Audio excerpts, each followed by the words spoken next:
বাংলাদেশের নির্বাচনী ইতিহাসে যুক্ত হলো এক নতুন অধ্যায়। এই প্রথমবারের মতো কারাবন্দীরাও জাতীয় সংসদ নির্বাচনে ভোট দেওয়ার সুযোগ পেয়েছেন।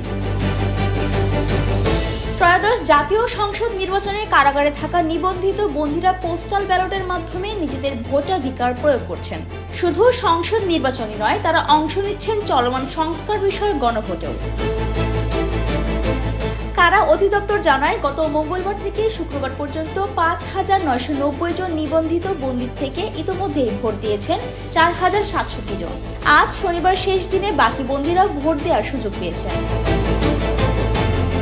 এই ঐতিহাসিক ভোটে অংশ নিচ্ছেন প্রায় অর্ধশত ভিআইপি বন্দী। এর মধ্যে রয়েছেন ক্ষমতাচ্যুত সরকারের সাবেক উপদেষ্টা সালমান এফ রহমান, সাবেক আইনমন্ত্রী আনিসুল হক, রাশেদ খান মেনন, হাসানুল হক ইনু ও জুনাইদ আহমেদ পলক। কারাগার কর্তৃপক্ষ জানায়, প্রতিটি বন্দীকে ৩টি করে খাম দেওয়া হচ্ছে, একটি জাতীয় সংসদের জন্য আর 2টি গণভোটে হ্যাঁ ও না ভোটের জন্য। ভোট শেষে খামগুলো সিল করে ডাক বিভাগের মাধ্যমে পাঠানো হচ্ছে নির্বাচন কমিশনে। নির্বাচন কমিশন বলছে, সাধারণ ভোটের ফলের সঙ্গে এই পোস্টাল ব্যালট যুক্ত করেই চূড়ান্ত ফল ঘোষণা করা হবে।